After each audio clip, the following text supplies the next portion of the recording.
Hey guys, hello to everyone. Welcome to RL Academy online free classes. Today we are discussing about a very important topic and difference between the thermodynamics and heat transfer.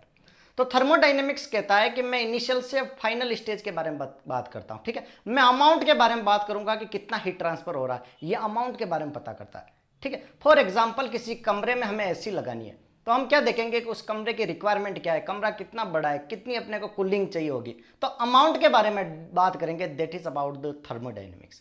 Second आता है that is about the heat transfer. तो heat transfer की बात करता है, that is about the rate of heat transfer, किस rate से transfer हो रहा है वो जो बात करता है, that subject is heat transfer. Mechanical engineer की जान है, काफी अच्छी सब्जेक्ट है और इसके कंसेप्ट अगर एक बार अच्छे से समझ लोगे ना, कभी भूलने का चांस नहीं। और हीट ट्रांसफर होता है तीन तरीके से, कंडक्शन, कन्वेक्शन एंड रेडिएशन। ध्यान से सुनना, कंडक्शन, कन्वेक्शन, रेडिएशन। मैं जो पढ़ा रहा हूं उसको एक बार अच्छे से सुन लो, क्योंकि आपके देखो सारे टॉपिक जितनी भी डेफिनेशन होगी आपके स्क्रीन पे चलेगी, आप नोट करते जाना, मुझे कोई इश्यू नहीं है, फिर आप अच्छे से कर लेना, एक बार अच्छे से समझ लो। तो कंडक्शन कहता है, समझना, कंडक्शन की बात किसमें होती है, that is in solid. Mostly conduction की जो बात होगी दैट इज सॉलिड, ठीक है। और इसमें क्या होगा, इलेक्ट्रॉन का फ्लो भी होता है, लेटिस वाइब्रेशन भी होता है। कंडक्शन में इलेक्ट्रॉन का फ्लो भी होता है, लेटिस वाइब्रेशन भी होता है, क्लियर है। और कंडक्शन में जो लॉ लगता है दैट इज द फोरियर्स लॉ। नाम सुनना, ध्यान से लिखना, ध्यान से नोट करना, क्वेश्चन पूछा जाता है। तो कंडक्शन जो बात करता है that is about the Fourier law. Newton's law cooling heating जो आएगा that is in the convection, ठीक है। और थर्ड आता है दैट इज द रेडिएशन, जिसमें बोल्ट्जमैन कांस्टेंट वगैरह वो थोड़ा डिफरेंट है, अलग डेफिनेशन जाएगी, पहले हम यहां तक बात करते हैं। तो कंडक्शन कह रहा है, समझना, कंडक्शन कह रहा है कि सॉलिड के बारे में बात करता हूं, सॉलिड में हीट ट्रांसफर होगा, ठीक है। और टेम्परेचर के डिफरेंस से होगा, ये भी आपको पता है। हीट ट्रांसफर कब होगा, एक जगह बहुत ज़्यादा हीटिंग है, एक जगह थोड़ा सा कम है, तो हाई टेम्परेचर से लो टेम्परेचर की तरफ मूव करता है। बहुत बेसिक कंसेप्ट है, 7th 8th में पढ़ा होगा। तो जहाँ पर टेम्परेचर ज़्यादा होगा उधर से कम टेम्परेचर की तरफ हीट मूव करेगी, that is the heat transfer का कंसेप्ट। मैं आपको एक 7th क्लास का एक एक्सपेरिमेंट याद दिलाता हूँ, आई थिंक आपको रिकॉल हो जाएगा। उसमें एक एक्सपेरिमेंट था कि हमने एक रोड ले ली, ठीक है, एक हमने आयरन की रोड ले ली, और आयरन क्या होता है, सॉलिड। अब आयरन की एक रोड ले ली, उस पर हमने क्या की, जो माचिस की तिल्लियाँ आती है उसको मोमबत्ती से 3-4 तिल्लियाँ चिपका दी, ठीक है। एक रोड ले ली और रोड पर ऐसे तिल्लियाँ चिपका दी, क्लियर है। तो ये अपनी तिल्लियाँ चिपक गई। अब मैंने क्या किया, एक पॉइंट पर मैंने क्या किया, यहाँ पर मोमबत्ती लगा दी। मोमबत्ती तो नाम सुना होगा ना, तो मोमबत्ती को लो जला दिया और मोमबत्ती से मैंने यहाँ पर हीटिंग की, तो फर्स्ट सेकंड थर्ड 3 तिल्लियाँ लग गई। तो जो तिल्ली मोमबत्ती के पास होगी ना पहले वो गिरेगी, फिर सेकंड वाली और फिर थर्ड वाली। ऐसा थोड़ी होगा कि यहाँ पर मैंने हीटिंग की और यहाँ वाली तिल्ली गिर गई, never, it is not possible. तो जहाँ पर हीटिंग करूँगा तो वहाँ से हीट होना स्टार्ट हो जाएगा, वहाँ से हीट का ट्रांसफर होना स्टार्ट हो जाएगा, फिर वन बाई वन ये हीट ट्रांसफर के कारण तिल्लियाँ गिरने लग जाएगी। तो कंडक्शन का आपको प्रोसेस पता चल गया होगा, ठीक है, ओके। अगर आप, मैं फॉर एग्जांपल बात करता हूं कि आग जलाते हो लकड़ी को, ठीक है, तो लकड़ी जलने लग जाती है, तो that is the type of the conduction. किसी भी चीज़ को गर्म करते हो that is the type of the conduction, clear है।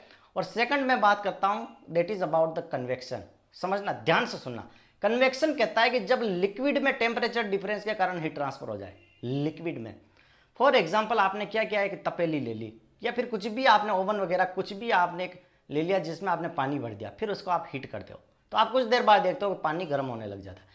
तो लिक्विड में जो हीट ट्रांसफर हो रहा है that is type of convection heat transfer, clear है, that is the convection heat transfer. Third आता है that is the radiation heat transfer. और सबसे अच्छा, सबसे ध्यान से सुनना कि रेडिएशन हीट ट्रांसफर वो हीट ट्रांसफर होता है जिसमें किसी भी मीडियम की आवश्यकता नहीं होती। अगर मीडियम ना भी होगा ना, फॉर एग्जाम्पल कोई कांच को बंद कर दिया, उसमें बिल्कुल हवा नहीं है, और उससे अगर मैं रे पास करूंगा, अगर मैं रेडिएशन से अगर रे पास करूंगा, तो उसमें क्या होगा कि लेजर लाइट डालना तो आपके आर पार हो जाएगी, ठीक है। तो that is type of radiation. Radiation का आई थिंक आपको फंडा क्लियर हो गया होगा, ठीक है। अब यह कह रहा है कि रेडिएशन हीट ट्रांसफर का एक और कहता है कि मीडियम ना भी हो, यह वैक्यूम में भी ट्रेवल कर सकता है। और कह रहा है कि जो रेडिएशन हीट ट्रांसफर होता है, इसका जो सबसे इंपॉर्टेंट फंडामेंटल है, इसको सुनना कि जो रेडिएशन हीट ट्रांसफर होता है इसमें इलेक्ट्रोमैग्नेटिक वेव होती है। इलेक्ट्रोमैग्नेटिक वेव क्या होती है, जिसमें इलेक्ट्रिक फील्ड और मैग्नेटिक फील्ड दोनों प्रेजेंट होता है, दैट इज द इलेक्ट्रोमैग्नेटिक, ठीक है। तो रेडिएशन का आपको पता चल गया कि रेडिएशन में क्या होता है कि फॉर एग्जाम्पल कहीं भी लेजर लाइट डाल दी तो वो ट्रेवल करती है, that is the radiation, okay. यहां तक आई थिंक आपको सारी चीजें क्लियर है। अब 3 पॉइंट और आते हैं, that is the conductor, insulator और सेमीकंडक्टर। हाँ, कंडक्टर क्या होता है, that is the good conductor of electricity and heat. समझना, कंडक्टर में फॉर एग्जांपल अगर मैं बात करता हूँ लोहे की, और लोहे को अगर मैं इलेक्ट्रिसिटी के वायर से कनेक्ट कर दूंगा तो लोहे में मुझे करंट आ जाएगा, that is the conductor. Insulator क्या होता है? इंसुलेटर वो होता है जिसमें हीट ट्रांसफर नहीं हो सकता, जिसमें इलेक्ट्रिसिटी का ट्रांसमिशन नहीं होगा। हीट तो लकड़ी तो जल जाएगी लेकिन इलेक्ट्रिसिटी जिसमें ट्रांसमिट नहीं कर सकती। समझना, फॉर एग्जांपल अगर मैं लकड़ी सूखी लकड़ी को अगर मैं इलेक्ट्रिक वायर से कनेक्ट करता हूं तो उसमें करंट नहीं आएगा। प्लास्टिक में कभी करंट नहीं आता है, ठीक है, दैट इज द इंसुलेटर। और सेमीकंडक्टर क्या होता है? जो कंडक्टर और इंसुलेटर दोनों के बीच की प्रॉपर्टी होती है, दोनों के बीच में जो थोड़ा बहुत मतलब करंट लग जाएगा, that is the insulator. For example आप लकड़ी हल्की सी गिल्ली कर दो तो एक तरीके से वो सेमीकंडक्टर का काम करने लग जाएगा, ठीक है। जर्मेनियम, सिलिकॉन वगैरह, this is the type of semiconductor. आप डिटेल में इन सारी चीजों को डिस्कस करेंगे। मेरा जो मोटिव था यहाँ पर पढ़ाना, that is about the conductor, insulator and third one that is the semiconductor, conduction, convection and radiation, mode of heat transfer. तो आपको बेसिक फंडा क्लियर हो गया होगा कि what is the mode of heat transfer, what is the conduction, convection and radiation. Clear है? Conduction solid में होता है, कन्वेक्शन लिक्विड में होता है, रेडिएशन के लिए कोई भी मीडियम की जरूरत नहीं होती है। इसमें electromagnetic wave that is the compulsion है, ये जरूर होनी चाहिए। आई थिंक आपको पता चल गया what is the difference between thermodynamics and heat transfer. Thermodynamics किसकी क्वांटिटी, अमाउंट के बारे में बात करता है, और हीट ट्रांसफर सब्जेक्ट में हम अमाउंट की बात नहीं करते, इसमें रेट ऑफ हीट ट्रांसफर करते हैं। यहाँ पर रेट के बारे में पता करते हैं, ठीक है, कि किस स्पीड से कितनी हीट ट्रांसफर हो रही।